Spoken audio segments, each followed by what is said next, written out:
What are your most disappointing places? These are places I was excited to go to but was just disappointed by. I'm Mexican, Northern, and gay male, so this is my perspective. 1. Peru, 1 month, constant scams and bad internet. I had just done a big expedition by myself in southern Mexico, so I expected Mexican-level cuisine and insane culture. I felt instead like it was a tight Disney-esque circle ring in Cuzco, and everywhere else I was just upset by how predatory every interaction was. Archaeologically, Mexico's history is more financially accessible and seems more authentic.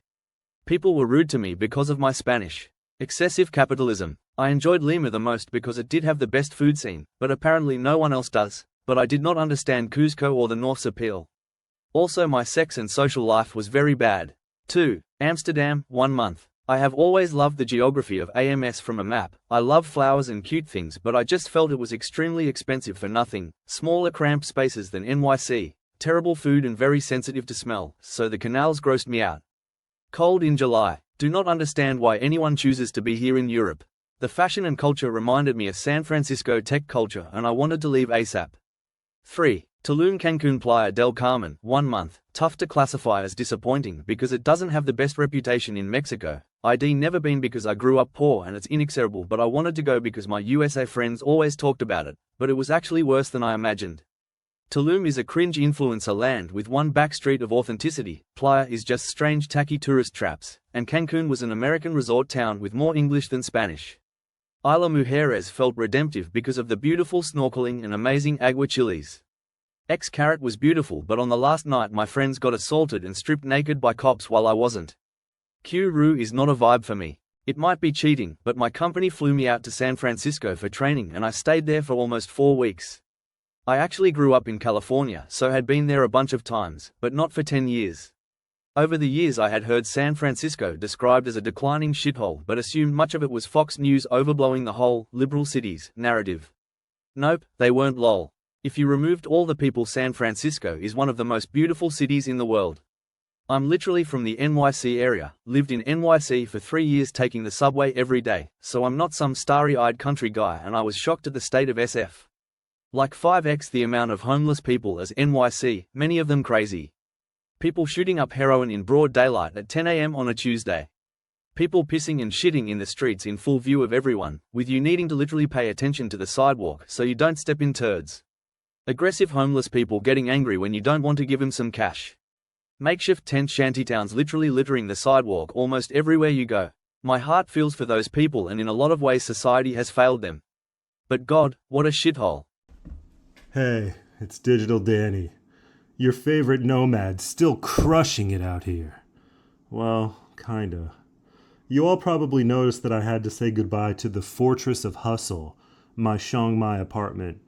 Yeah, some financial reshuffling happened. Totally under control. Just, making moves. In a hostel for now. No biggie, just getting back to basics, you know. No need for luxury when you're on the grind, right? Okay, fine. Look, the truth is my parents cut me off, and I need to get back into the fortress ASAP. Hostel life isn't exactly what I had in mind for my empire, alright? So yeah, I need your help more than ever. You guys get it, right? Just hit those Amazon affiliate links below. Doesn't matter what you buy, as long as you click my link first. Buy toilet paper for all I care. Just make sure it's through me. Each click inches me closer to reclaiming my throne in Chiang Mai. And trust me, when I'm back in the fortress, the dropshipping empire is gonna go next level. I'm not begging, okay? I'm just letting you in on a win-win opportunity here. Help me out, and I'll be back to showing you how to live this boss life in no time. Alright? Cool. To be fair, what you describe is a small patch of SF downtown, Tenderloin, Lower Knob, Soma neighborhoods. The Mission, Inner and Outer Sunset, Richmond, Castro, Marina, Presidio, Pack Heights, Noe Valley, Russian Hill North Beach, West Portal, Francis Wood, Dolores Heights, Hayes Valley, Haight-Ashbury, Japantown districts aren't like what you described at all. These are the neighborhoods that make SF unique and beautiful and diverse in my opinion, though they vary from seedy to pristine and represent 90 of the city, and of course they aren't perfect either, but nothing like the homeless junkie apocalypse that does exist in Tenderloin. If you want a good experience traveling in the Middle East, I would highly recommend Iran if you have the right passport. People are very friendly to tourists and actually avoid scamming tourists because we have such a bad reputation already in the world. I have been to LA 3 times and felt the same. I'm from NYC, I get it, it's expensive and smelly, but man, it is so much worse in LASF. Why would I pay $3,000 to have a literal tent city outside my apt? I was there for 3 days my last trip and on one walk with my GF to a cafe, at 10 AM mind you. Seen 2 homeless men fighting each other cause they swore one looked at 'em weird. Had one homeless guy ask me for money, when I said no, sorry, he muttered to himself then followed us 8 blocks to the cafe we went to. Now what was supposed to be a peaceful morning, I'm thinking whether or not we should run, or if I have to fight off a homeless guy. He actually waited outside the cafe, then came in, and he yelled at me to buy him food now. BTW this was in a good area of LA smiley face. Going to get downvoted to hell but Bangkok. It was so bad I decided to skip the rest of Thailand and bought a next flight out ticket to Laos after 2 days. Laos was great. Also honorable mention for Medellin. You can polish a turd and you'll get Medellin. I lived in Berlin for several years and once you get past the initial honeymoon phase where it seems like the most fun exciting place on earth you realize it's actually a pretty shit place to live for foreigners.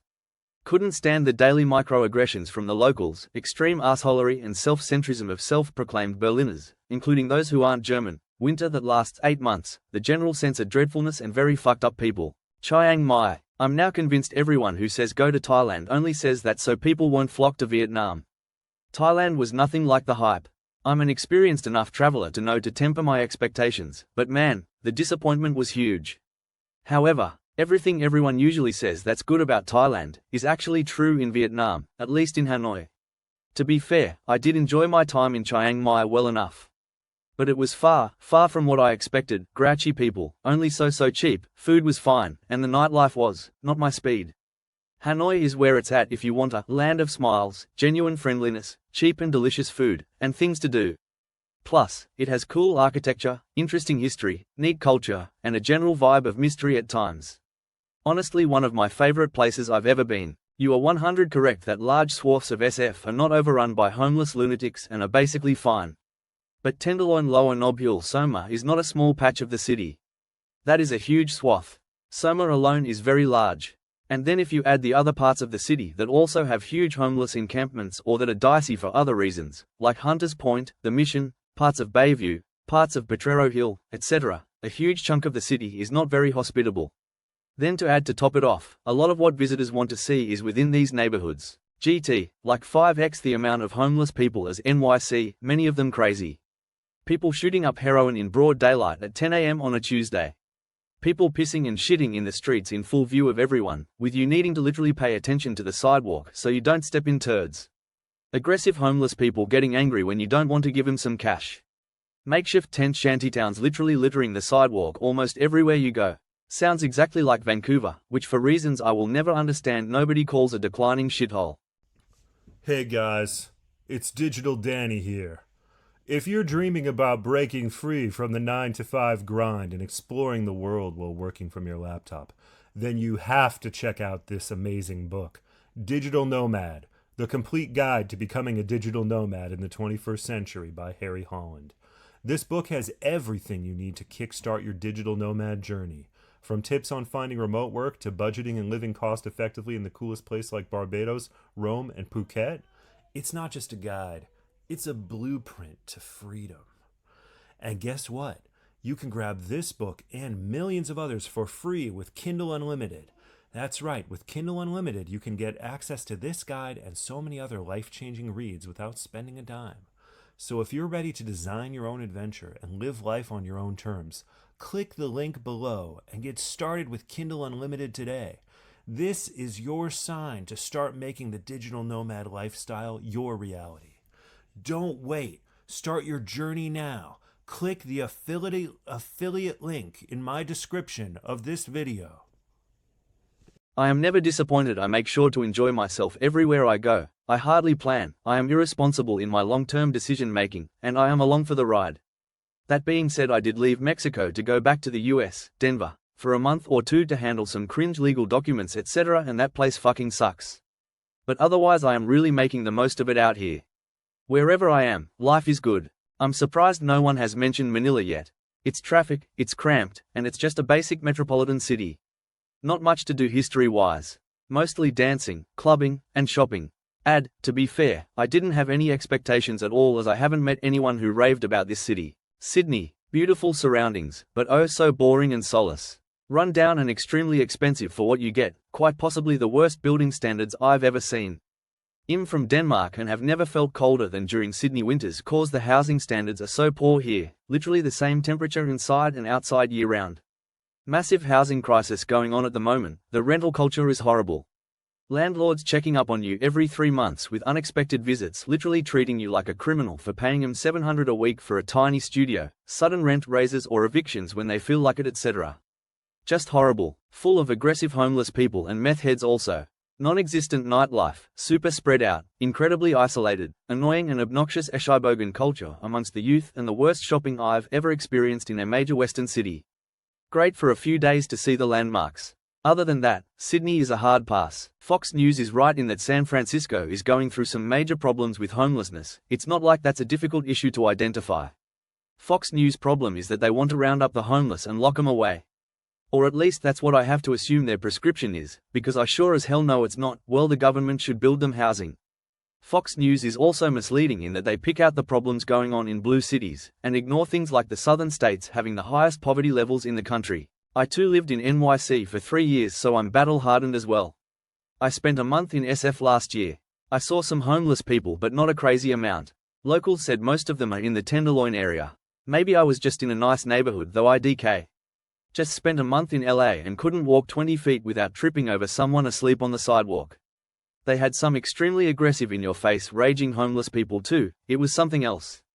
Also there was way more fecal matter on the sidewalks than I'm comfortable with. I am for Yucatan and totally agree with point 3. It's unbelievable how obsessed outsiders are with Tulum and how idolize it. It's stupidly expensive, even more than a nice all-inclusive resort in Cancun, but in Tulum it just includes the room. If you want to eat and drink, all restaurants overcharge you for average food and drink. Oh yeah, and don't forget the crime. Oh man, I was just in LA for the first time this weekend. I kept a journal of LA happenings from my 2.5 days there. Includes 1. Confused grandma stops her car in the middle of a busy intersection for a minute. Everyone is screaming at her, nearly causes an accident. 2. A sweaty shirtless guy wraps his hand in a grocery bag and punches out the side of a car door to break into it. 3. Angry lady screaming at the top of her lungs to the group I was with, "You're not Christian. Just go, leave, go." 4. Guy jogs past me by the beach, until one of his shoes falls off. He screams, yeets the shoes as far as he can, then starts shadow boxing and jogging with an air of victory afterwards. Runs over to his shoes, picks them up, then wears them like boxing gloves on his hands as he continues to shadow box jog barefoot. 5. Indian guy in his 50s frisking a 20-something prostitute to make sure she's not carrying anything, before letting her onto the dock and entering his boat with her. This is Marina del Rey and there's a church service happening on the beach 500 feet from it. 6. Guy on our walk back to the hotel on Friday night getting nervous and freaking out saying, "Ha ha man, don't jump me. I don't have any molly man, ha ha ha ha ha." In hindsight he was pretty nice, just took me by surprise. 7. Amount of homeless having paranoid schizophrenic rants to themselves, fucking countless. Highlights include, GT, MMMM. Grass, grass, feels like grass, MMMM. GT, you think you can fucking be there with your fucking grandma, and your fucking kids, what the fuck? I hesitate to tell people how awful Tulum Cancun are because I don't want them invading the good places here. Let the IG filter types have it. For me the biggest disappointment in my travels was Austin. Everyone seemed to be raging and very aggressive. There is a fair amount of outdoor activities but the weather is so oppressive that they aren't as enjoyable. The bugs, it's so hyped up and just doesn't live up to it. I almost feel like people don't want to seem uncool by admitting they didn't like it, so they always gloat about going there. For a town considered liberal, you sure don't get that vibe if you have melanin.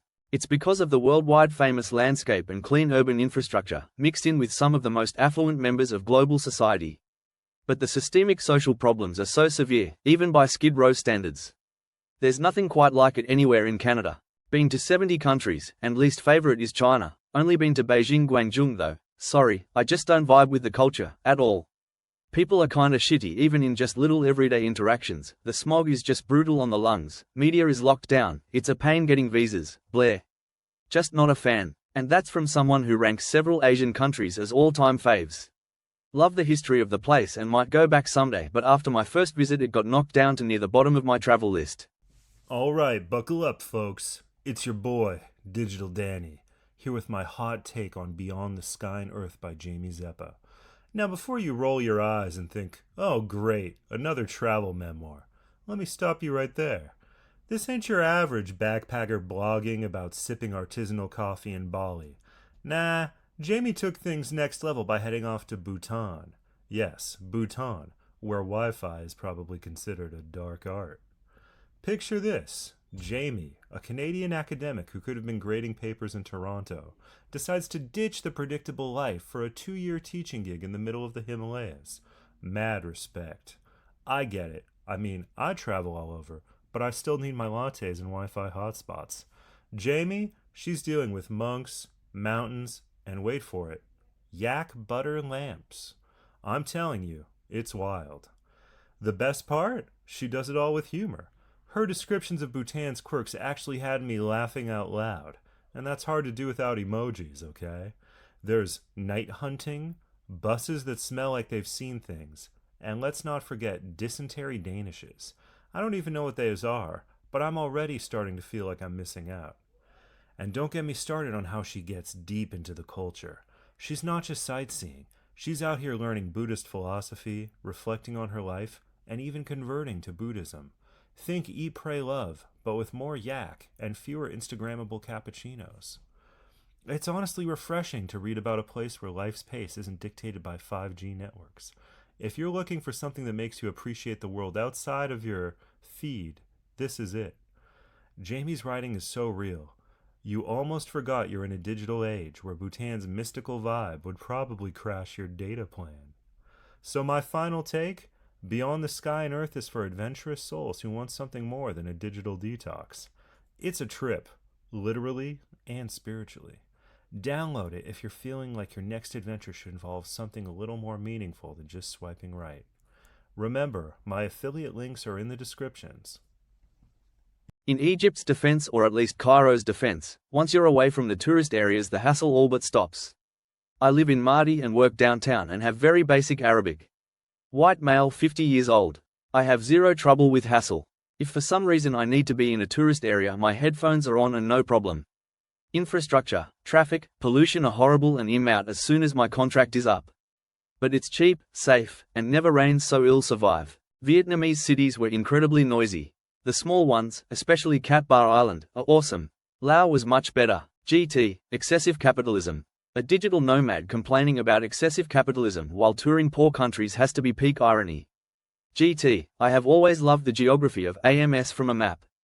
This is such a weird thing to say about a city. One on Morocco. Met a lady while I was there. She was older, 50, and American.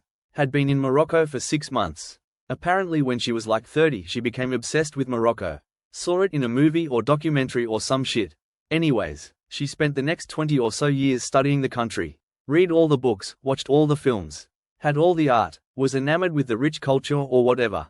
Eventually she got a divorce and decided she would move to Morocco and write a book of her own on this wonderful land. In her own words, after 6 months the place had made her bitter, skeptical, and deeply racist. She said her kindness was taken advantage of at every turn. She was attacked by men in the streets multiple times, and robbed and scammed constantly, even by people she thought were friends. I caught her on her way out. As far as I'm aware, she hasn't been back since. Her book is on pause indefinitely. I do not plan on returning anytime soon. I live in a small city in a red state on the east coast, and there's a stretch of interstate with about a mile-long homeless tent city underneath beside it. Hundreds, perhaps thousands. This is hardcore Trump country, so it's a problem everywhere. Big cities and small, red states and blue. Me and my partner went to Bangkok and expected to hate it, but it quickly grew to be probably our favorite city. It's extremely dependent on where you stay though, staying in hostels near the touristy side or in the big hotels next to the red light district, and you will probably come out with a lot worse impression. Alright, so listen up, fellow Wanderlust warriors. If you're into travel books that are both hilarious and educational, like actually educational, not just some influencer's recycled travel quotes, then let me put you on to my all-time favorite, In the Sunburned Country by Bill Bryson. Now, Bryson may be an old fogey. Let's be clear, the guy probably travels with a fanny pack full of Rolaids, but the man does some of the funniest research about local history you'll ever read. It's like he'll tell you about a spider in Australia that can kill a horse, and then pivot to the fact that a human being still willingly lives here, sipping a flat white in some beachside cafe. It's absurd.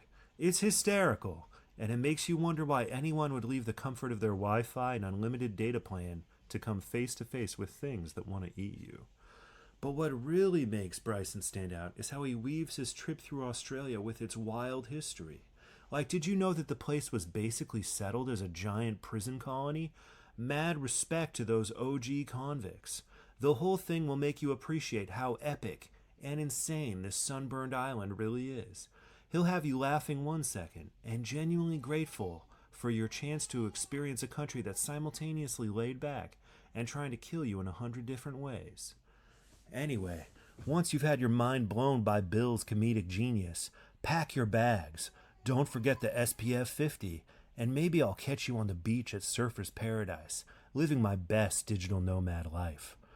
Working remotely and laughing at how you still think you need to take time off for vacations. Until that day, though, why not click that affiliate link in my description? Not saying I'm trying to buy my next flat white off your commission or anything, but you know, I'll toast to you while I'm basking in the endless summer. Cheers to adventure, questionable decision making, and chasing Wi-Fi in paradise. Affiliate link. Remember to like and subscribe.